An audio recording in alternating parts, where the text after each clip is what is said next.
Restoring backups to a Nodegrid appliance.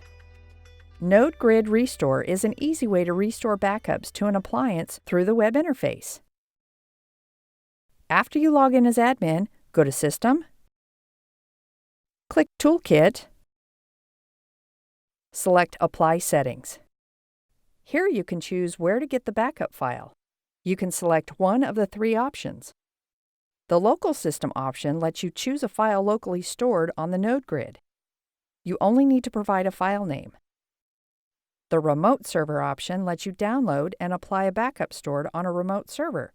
When you choose this option, you need to provide a URL where the file is stored and valid user credentials. The path in the URL to be used as absolute path name ensures that the provided path is used as entered. The Local Computer option lets you apply a backup stored on the local computer. For our example, we'll select Local Computer. Click Save, and then OK. The restore process takes a few seconds. The restored backup at this point is valid and active.